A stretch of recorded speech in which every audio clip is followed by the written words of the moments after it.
The digital clock on Leo's phone glowed 2:34 a.m. as he stepped out of the high-rise office building. He wasn't sleepy, just hollowed out with exhaustion. He tilted his head back, searching the sky above Portland, a canvas smeared with the orange glow of urban life. Not a single star was visible, only a hazy, lonesome half-moon. A sudden desire, sharp and clear, pierced through the fatigue as he took his fifth step onto the pavement. He wanted to see the sunrise. And so he would, right now. On the sixth step, a plan formed in his mind. The best view would be from Mount Hood, about 90 miles out of the city. He had a car rental app on his phone, and the next day was Sunday, his day off. By the seventh step, he was scrolling through his contacts. He paused for half a second on Kevin's name, then remembered his friend had just moved in with his girlfriend 2 weeks ago. A little further down was Chris, but Leo didn't bother tapping the call icon. Chris was spending the week at his mother's house. Leo tapped the side of his phone twice, a nervous habit. He'd just go alone. The idea wasn't daunting. In fact, it felt simpler. Without further hesitation, he booked a car. Half an hour later, the keys were in his hand, and 10 minutes after that, he was merging onto the highway. The string of all-nighters he'd pulled to finish the project had one benefit. Even as the clock crept past 3, he felt preternaturally awake. A little over 2 hours later, he parked the car at a scenic overlook near the summit of the mountain. A quick scan revealed a handful of other vehicles scattered around the lot. This wasn't a major tourist spot, just a quiet place. He figured the others were here for the same reason he was. Everything unfolded just as he'd imagined. In the clean, crisp mountain air, far from the city's haze, he watched the sky bleed from indigo to violet to a fiery orange. At 6:13 a.m., he captured the perfect picture of the sun cresting the horizon. Just as the image saved to his phone, a voice drifted over from a short distance away. The first voice was laced with groggy annoyance, complaining about being dragged all the way out here. What was the difference between this sun and any other sun? Why couldn't they just watch it from their apartment? After a few more sentences of complaint, a second, deeper voice responded with a single word. No. Leo locked his phone, and the dark screen reflected his own fleeting smile. For some reason, he found the exchange amusing. He turned his head toward the voices, but it was too late. He only caught 2 figures from behind, walking away. The man in front wore a white t-shirt and board shorts, his hair a mess. Leo's gaze lingered on him for only a moment before shifting to the man behind him. The second man was dressed entirely in black, t-shirt, pants, a baseball cap pulled low. He was tall, with long legs that covered the ground in an easy stride. Instinctively, Leo's mind assigned the pleasant, firm no to the man in black. The handsome silhouette deserved a matching voice. He watched for another moment, but the man in front suddenly turned back, draping an arm over the taller man's shoulders. Their words were lost to the wind. The drive back was quicker. He returned the car, went home, showered, and fell into a deep sleep the second his head hit the pillow. He was jolted awake at noon by his phone ringing. It was Chris, summoning him for moral support after a disastrous lunch his mother had set up for him. An hour later, in a cozy coffee shop downtown, Leo listened as Chris recounted the horror of the blind date. The weather had turned, and a steady drizzle fell outside, which had made Leo a few minutes late. The girl was already gone. Leo murmured his sympathies and told the barista he'd have a latte. Chris informed him he'd already ordered one for him. He then asked Leo how the date had gone. When Leo looked confused, Chris clarified he meant the sunrise. He was annoyed Leo hadn't invited him or Kevin, but Leo explained his reasoning with a yawn. Chris accepted it, though he grumbled that an invitation would have saved him from his mother's matchmaking. Chris frowned, studying his friend's face. He asked if something was on Leo's mind. Leo just joked that he only had two things on his mind, his left and right ventricles. Chris rolled his eyes at the sudden, dry humor. He knew Leo well enough to understand that the sunrise trip wasn't a sign of some deep-seated angst. It was just Leo being Leo. Impulsive. He was the kind of person who would suddenly decide he needed a specific cheesecake at midnight or want to see fireworks on a random Tuesday. The spontaneity was something Chris secretly admired, a vibrant spark in their otherwise routine lives. As the latte arrived, Leo asked what they should do next. Before Chris could suggest a movie, Leo's gaze fixed on a point over Chris's shoulder. His expression was one of quiet intensity. Chris followed his line of sight. He asked who Leo was looking at.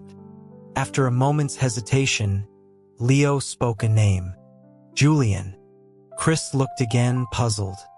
He knew Leo's younger cousin, Cody, was visiting the city, but that wasn't him. He asked if Leo meant Julian himself. Leo paused again before confirming that he suspected it was.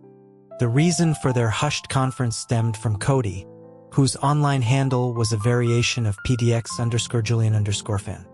Cody idolized Julian, a semi-famous artist known for his intricate wood sculptures and paintings. He'd shown them countless photos. Chris scanned the cafe again and finally saw him. In a booth by the window, next to a large potted plant, sat a man with distinctive curly hair. Logically, having only seen photos, neither of them could be certain. But as they looked at each other, a silent acknowledgement passed between them. It had to be him. It wasn't just his handsomeness. It was an aura, an unmistakable artistic presence that clung to him like the scent of sawdust and turpentine. Chris was the first to speak, asking Leo what he was going to do. He suggested getting an autograph for Cody, who would absolutely lose his mind. The idea struck Leo as brilliant. He took a sip of his coffee and, to Chris's surprise, stood up. For someone who usually shied away from social interaction, it was a bold move. But the thought of handing his cousin a signature from his idol was too cool to pass up. Before Chris could react, Leo was already walking toward the table. Chris scrambled to follow, and they navigated around a low partition wall. The suddenness of their approach was awkward. As four questioning eyes turned to them, Leo offered a sheepish smile. Well, two eyes. The man who was likely Julian didn't look up, his attention fixed on a tablet in front of him. The man sitting across from him, however, smiled warmly. He was the one who spoke first, asking if they had met somewhere before, a hint of recognition in his voice. Leo was taken aback, certain they had never met. As he stammered a reply, the man beside him finally moved. It was then that Leo was sure. It was Julian. He was even more striking in person than in the photos. Julian's movement was slight, just a subtle lift of his chin and eyes to meet Leo's gaze. The eye contact lasted less than a second before he looked down again, only to look back up a moment later, his face turned fully toward them. It was at this precise moment that Leo's brain reminded him of his mission. He had no paper, no pen. The man with Julian continued, saying Leo looked incredibly familiar, but Julian placed a hand on his shoulder, silencing him. Julian's voice was calm, and even as he asked Leo if he needed something, the sound was familiar, sending a strange jolt through Leo. He swallowed, his eyes darting around, and without thinking, he blurted out a question about the drink on the table. All four eyes landed on the nearly untouched coffee. Julian told him it was a latte. There was a faint chuckle from Julian's friend. Julian then asked if Leo wanted one. Leo shook his head, mumbling that he already had one. Utterly lost, he shot a desperate look at Chris. Chris subtly glanced at Leo's pocket. The signal was received. A light bulb went on in Leo's head. He took out his phone and opened the Notes app. A digital signature. He held the phone out to Julian, a hopeful smile on his face, and explained he wasn't sure if it was convenient. Julian looked from Leo's hopeful eyes down to the phone. But instead of taking it, he picked up his own phone, tapped it a few times, and pointed its camera at Leo. Leo saw the scanner app on Julian's screen. An O of understanding echoed in his mind. He quickly swiped away the Notes app, pulled up his own contact QR code, and held it out. A soft chime confirmed the connection. 20 minutes later, at a barbecue joint, Leo stared at his phone and told Chris that it was, in fact, Julian. A new contact had appeared in his phone, followed by a simple message. "Hi, I'm Julian." Leo had replied in kind with his own name. He felt a small surge of pride at his own boldness, a feeling Chris immediately echoed, expressing surprise at Leo's uncharacteristic confidence. When they called Cody, he was predictably ecstatic, shouting through the phone speaker. He demanded to know every detail. Chris, with great dramatic flourish, recounted the story, embellishing Leo's nervousness and the awkwardness of asking for a signature via a Notes app. Cody couldn't believe they had his idol's contact information. He then asked a question that had also occurred to Chris. Julian's friend had said they'd met before. Leo insisted they hadn't. Chris mused that perhaps they had, and Leo had just forgotten. As he said it, an image flashed in Leo's mind. Two dark silhouettes against a rising sun. A few hours away, in a second-floor studio apartment overlooking the Willamette River, Julian's friend Ethan posed the same question. The rain had stopped, and a cool breeze drifted through an open window. He asked Julian how they could have possibly added each other so smoothly if they hadn't met. He noted, with a grin, that Julian had given out his personal number, not his business one. Julian didn't answer, walking away from the poker table where Ethan and two other friends were sitting. Ethan called out after him, asking if he'd at least looked at the guy's social media. Julian replied that he hadn't. Suddenly, Ethan clapped his hands together. He remembered where he'd seen him. He asked Julian excitedly if it wasn't the guy who had been standing right in front of them that morning, watching the sunrise. He didn't expect an answer, assuming Julian wouldn't remember such a fleeting detail. But Julian confirmed that it was. The confirmation surprised Ethan, who now understood Julian's uncharacteristically gentle demeanor in the coffee shop. He commented on how proactive the guy was, despite seeming shy, even bringing a friend for backup. Julian didn't reply, but as he reached the stairs, a small, almost imperceptible smile touched his lips. He pulled out his phone and changed the privacy setting on his Instagram profile from private to public for the past 6 months. After getting back from his outing with Chris, Leo slept for the entire afternoon. When he woke, it was dark. He replied to a few work messages before opening a chat with Cody, who was complaining that he couldn't follow Julian's profile because it was private. Leo explained there was nothing he could do. After some back and forth, during which Leo dissuaded Cody from letting him send his profile directly to Julian, they ended the chat. Feeling bored, Leo opened his computer, then went to water the plants on his balcony. He found himself with nothing to do, a rare and slightly unsettling feeling. His mind felt clear, empty, much like it had that morning watching the sunrise. He checked his phone again. Cody had messaged, asking for a picture of Julian's profile picture. It was a cat, a fluffy gray and white creature nestled in someone's arms. Leo remarked that it was cute.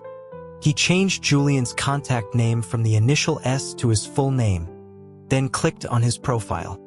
He noticed something was different. The grid of photos was now visible. Clicking through, he saw the most recent post was from a week ago, an art exhibit. Julian hadn't just made a new post. He'd opened his whole feed. The last photo in the gallery set was a group shot. Leo zoomed in on Julian. He remembered Cody's disastrous attempt to copy that same curly hairstyle last year. It didn't suit everyone. He scrolled further. Julian didn't post often. One post was just text. Soaked, followed by an exasperated emoji. Leo checked the date and realized with a jolt that it was the same day he'd been caught in a sudden downpour and had posted a similar complaint. He kept scrolling past links to his studio's website, the last piece, and photos of his work. He looked at every picture, enlarging the ones that included Julian, piecing together a mosaic of a life that felt both foreign and intriguing. He spent almost half an hour exploring 6 months of posts, stopping only when he hit the friends only see the last 6 months of posts barrier. Feeling satisfied, he was about to close the app when a notification popped up. A new like. It was from Julian on a post from months ago. The one about the rain. A pleasant warmth spread through his chest. He immediately went back to Julian's profile, scrolled to his oldest visible post, and liked it in return. Fair trade. Just as he was about to switch apps, another notification appeared. Julian had just posted something new. He tapped it open. It was a single photo with a short caption. The photo was of a sunrise, with the back of a lone figure in the foreground. It was this morning's sunrise, and the figure was him. The caption read, "Was this you?" Leo's eyes curved into a smile. He tapped the comment box and typed 2 words. It was. Then he added an exclamation point for emphasis. He spent the rest of his dinner recalling the details of the morning. He remembered the brief flash of a black SUV as he pulled out of the parking lot. He tried to match the memory of the deep voice saying no with Julian's voice in the coffee shop. The morning voice had been deeper, rougher with sleep. The afternoon voice was clearer, warmer. He had been right. The handsome silhouette did indeed have a wonderful voice. Later that evening, scrolling through his feed again, he saw his comment was still the only one, with no reply from Julian. A flicker of doubt crossed his mind. What if the question wasn't for him? But the photo was clearly of him. He decided he was overthinking it and exited the post. He went back to Julian's profile page and noticed his bio for the first time. Just Leo. His own family nickname was Leo. Of course, Julian wouldn't know that. Above the bio, the profile's header image was a photo of the sky, taken from a balcony, with a faint rainbow in the corner. This too felt familiar. Leo's own header was a rainbow he'd photographed, a personal good luck charm. He smiled and gave the header photo a like as well. The air outside was fresh after the rain. Feeling restless, Leo decided to go for a walk. 30 minutes later, he was strolling along the riverfront, heading toward the livelier part of downtown. The path eventually led him to a street lined with bars, a part of town he rarely visited. A brightly colored sign outside a newly opened establishment caught his eye. Dare you? It was an advertisement for a grand opening challenge. Finish a flight of 20 drinks within 30 minutes to win a prize. The catch was it required at least 2 people. As he leaned in to read the fine print, a voice spoke next to his ear, asking if he wanted to play. He turned, startled. It was Julian. Leo straightened up, a surprised smile spreading across his face as he remarked on the coincidence. Julian smiled back. Standing this close, Leo was struck by his height. At 6 feet tall himself, Leo rarely had to look up at people. Julian asked him what he was doing here. Leo explained he was just on a walk, and then turned the question back on him. Julian said he was here to hang out. then gestured to the sign and asked again if Leo wanted to play. Leo pointed out that he was alone. Julian's response was simple. He said there were two of them. Leo's smile widened as he understood. Julian took a small step back, clearing the path to the bar entrance, and with a slight tilt of his head, asked if Leo was coming. The series of coincidences felt too serendipitous to ignore. Leo readily agreed. The feeling of walking side by side with Julian, their steps falling into a natural rhythm, filled him with a quiet joy. Inside, however, Leo realized Julian wasn't alone. A group of 5 or 6 people at a large central table waved them over. Julian waved back, but as Leo hesitated, Julian gently tugged on his sleeve, leading him to a small, 2-person table off to the side. He told Leo to ignore them. When Leo protested, saying he didn't mind joining his friends, Julian simply sat down and said he didn't know them. Then, with a grin, he admitted he did. He asked about Leo's tolerance for alcohol. Leo confessed he didn't really drink and had no idea. From the larger table, a voice called out, asking Julian what he was doing. Ignoring them, Julian told Leo to just taste whatever he wanted, and he would handle the rest. He then mentioned that the prize for 2 people was a small teddy bear. Leo laughed, saying he couldn't be bribed with a teddy bear. Julian replied that he could. His cat, he explained, loved them. The cat's name was Soso, the same one from his profile picture. The image of the fluffy cat playing with a toy bear was all the motivation Leo needed. He sat up straight, determined. They had to win. A waiter brought over a timer and an array of colorful drinks. Julian poured a tiny amount of the first one into a glass for Leo. As Leo tasted it orange, he declared. Julian started the clock. Leo tried 5 different drinks before his taste buds were completely confused. On the 6th, a cocktail served in a tall glass, Julian placed the entire drink in front of him, explaining it was difficult to pour. Leo, seeing the straw, took a large, thoughtless sip. The sudden rush of alcohol went straight to his head, leaving him dizzy and warm. He and Julian locked eyes, and Leo laughed sheepishly. Julian just told him to drink slowly. 8 minutes had passed. Leo, looking at the still crowded table, felt a sense of urgency. He reached for another glass, but Julian caught his wrist, asking if he was okay to continue. Leo insisted he was fine. Julian let go, and Leo proceeded to down 5 more small glasses in quick succession. The last one, he announced, was passion fruit. It was delicious. Julian asked again if he was okay. Leo, looking at him with slightly unfocused eyes, just nodded. Julian declared that he would drink the rest. As Julian started on the remaining drinks, Leo propped his chin on his hand and watched. There was something captivating about the way he drank, an effortless confidence. When Julian picked up the tall cocktail glass and drank from the straw, a strange contrast struck Leo, the masculine act of downing drinks tempered by the delicate motion of sipping through a straw. A lock of Julian's dark hair fell across his cheek, and the bar's dim lighting cast shadows that accentuated the lines of his jaw and neck. He was, Leo thought, impossibly handsome. A voice cut through his reverie. Done. It was Julian. Leo looked at the timer, 1 minute left. He asked Julian if he was okay. Julian just laughed and asked if he was the one who should be asking that question. He told Leo to ring the bell on the table. A waiter came, confirmed their win, and returned a few minutes later with a small bag containing the teddy bear. The walk from the bar to Leo's apartment was a complete haze.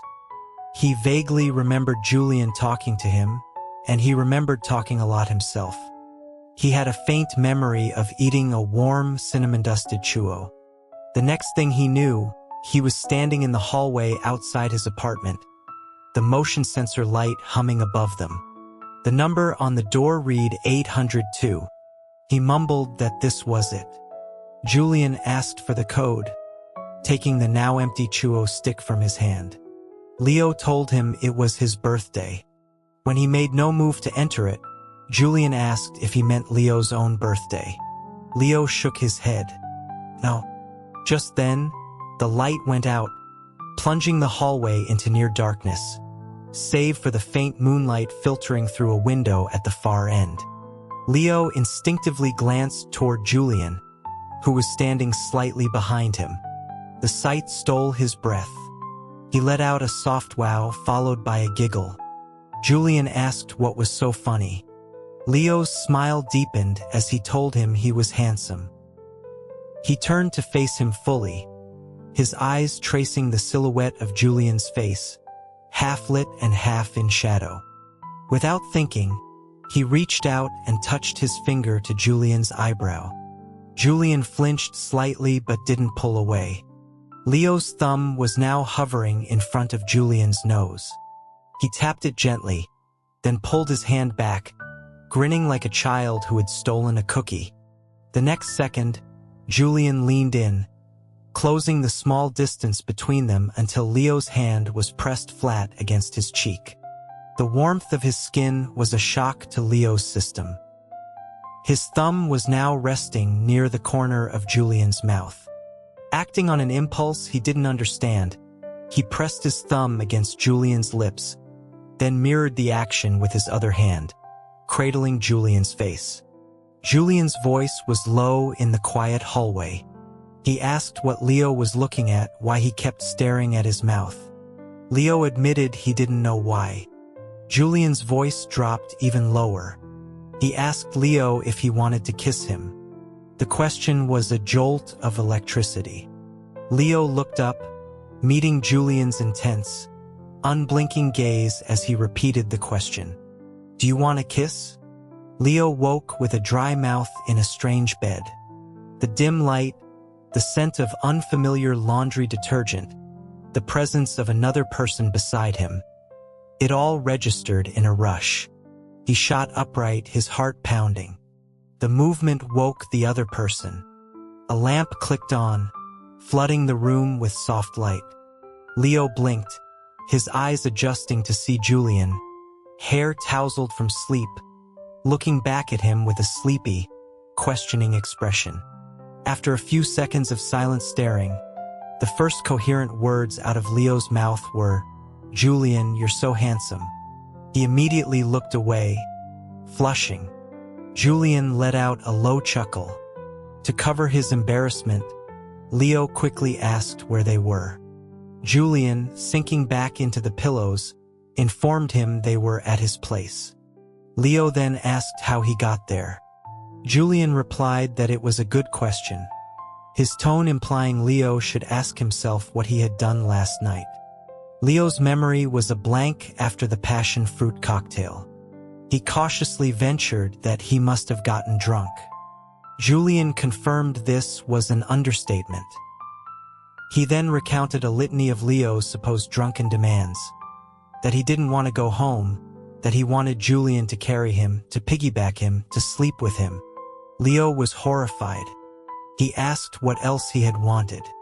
Julian opened his eyes, his gaze steady, and asked if he really didn't remember anything. Leo could only shake his head. Julian let out a small, dry laugh and turned away again. He told Leo he was tired and wanted to sleep. Leo apologized. Julian's expression softened. He reached out and gently ruffled Leo's hair. He told him not to apologize and to lie back down. As Leo did, Julian turned off the light, plunging them back into darkness. He then asked if Leo wanted to know what else he'd asked for. Leo said he did. Julian told him he was awake now, right? Just as he had claimed to be last night. Before Leo could process the hint of accusation, Julian sighed and admitted he was teasing.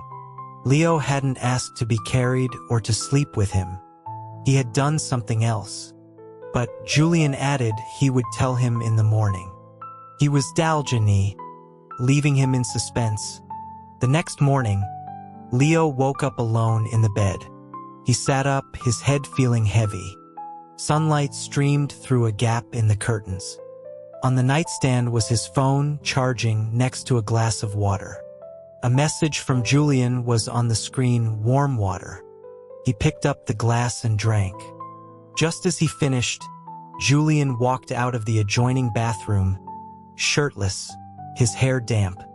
He drily remarked that the water wasn't poisoned. Leo laughed, feeling a bit foolish. He noticed Julian's t-shirt was wet and pointed it out. Without a word, Julian pulled it over his head. Leo's eyes widened slightly as he noticed Julian's sweatpants were also damp in one spot.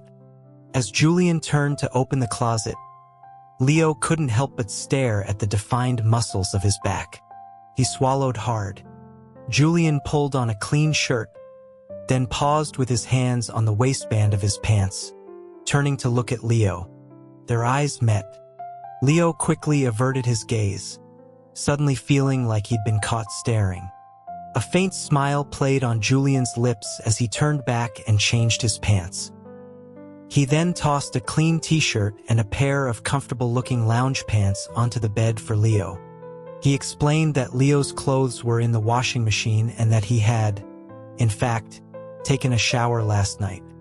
He teased Leo for a moment, letting him believe Julian had helped him, before admitting Leo had managed on his own. He finally revealed what had actually happened. Leo had forgotten the new code to his own apartment, so Julian had brought him here. Once at Julian's apartment, Leo had insisted on building a Lego set. Leo was stunned. Julian pointed to the living room. He said Leo should ask himself where the Lego came from. It became clear that Julian had gone out late at night to buy it for him. The guilt was immense. As they walked out of the bedroom, another man was in the living room, feeding a cat. He looked up, surprised. "Oh, you're home. I thought you were whoa." Julian introduced them. "Leo, this is Alex." So. Alex, recovering from his shock, introduced himself. On the coffee table sat a fully assembled Lego typewriter. It was a set Leo had been wanting for weeks. Alex asked when Julian had gotten into Legos. Julian looked at Leo, who ducked his head, trying to hide a smile. In the kitchen, while Julian made them breakfast, Alex peppered him with quiet questions. Who was he? What was going on? Julian was evasive, simply saying it wasn't what Alex was thinking. Alex just grinned, asking if they'd had a pure love night of just talking. Julian, stirring noodles in a pot, replied drily, "Pure love, you get it?" Alex drove Leo home with Julian in the passenger seat, on his way to the train station for a day trip to Seattle. The moment Leo was out of the car, Alex started his interrogation. He gushed about how cute and well-behaved Leo was, how he seemed completely attached to Julian. He wanted to know everything that had happened. Julian simply said they spent the night building Legos. Alex was incredulous. He couldn't believe things had progressed to a sleepover, only for them to build a toy.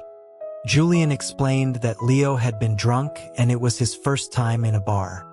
Alex just shook his head, smiling. He declared them a perfect match. Back in his apartment, Leo ordered a display case for the Lego typewriter. He then opened his messaging app to pay Julian back for it. A reply came almost instantly. Julian had declined the transfer. He said it was a gift. When Leo insisted, Julian texted back, "I'll get angry if you mention it again." Leo deleted his half-typed reply and sent back, "Don't be angry." A few moments later, Julian asked if he was tired. He pointed out they'd only gotten to sleep at 4 a.m. Leo was shocked. No wonder Julian had been so exhausted. Later, his cousin Cody called, having found out from Julian himself that Leo was with him the night before. Cody was beside himself with excitement. After the call, Leo took a long nap, He woke up near sunset to a message from Julian. A photo from a conference room with the caption, "So tired." Leo sent back a photo of the vibrant sunset from his own window, explaining he'd just woken up. Their texting continued until Julian wrote, "Are you free? Call me." Leo called immediately. The line was silent for a few seconds before Julian spoke, his voice warm and close. He was on his way back to Portland. On a whim, Leo offered to meet him at the station and take him to dinner at his favorite restaurant. Julian agreed. At the station, while waiting, Leo saw a handsome young man greet another man with a huge bouquet of flowers. The open display of affection made him smile. When Julian appeared, the earlier sense of familiarity from the morning had been replaced by a slight shyness. They were, after all, still practically strangers. But as they walked and talked, the awkwardness melted away. Julian told him he was cute and that the people who said he couldn't hold a conversation didn't know what they were talking about. Dinner was comfortable and easy. In the cab on the way to drop Leo off, Julian pulled a small, artisan chocolate bar from his pocket and placed it in Leo's hand, telling him it was his favorite. Leo ate it right there. Julian rewarded him with another piece. After Julian's cab pulled away, Leo stood on the sidewalk for a long time. Then, another impulse took hold. He hailed a new cab and gave the driver Julian's address. 40 minutes later, he was standing outside Julian's door, his heart racing. He rang the bell. The door opened to reveal Julian, fresh out of the shower, his hair still wet. Leo grinned and held out the object in his hands. A large, elegant, and very expensive bouquet of flowers he'd had custom-made on the way over. He offered a simple, "Good evening, Mr. Song." Julian looked from the flowers to Leo's smiling face. A drop of water fell from his hair onto one of the perfect white lilies. Then he smiled. In one smooth motion, he took the flowers with one hand and wrapped his other arm around Leo, pulling him into a tight, sudden hug. Leo stumbled forward into the embrace, his face pressed against Julian's warm chest. When Julian pulled back, his eyes were soft. He asked what this meant. Leo just asked if the flowers were beautiful. Julian confirmed they were. He asked why Leo had brought them. Leo, unable to articulate the complex swirl of gratitude and affection he was feeling, just smiled. Julian didn't press him. He just said, "I love them." Leo quickly asked if he loved them more than chocolate. Julian held the bouquet up. "Today, these are greater than chocolate." Leo raised an eyebrow, prompting him. Julian amended his answer. "Not just today. Until they've all withered." Julian's hand came up to gently squeeze Leo's cheek. He smiled, a genuine, unguarded smile that made Leo's heart skip a beat. Then he stepped aside, holding the door open wider, a silent invitation for Leo to come inside.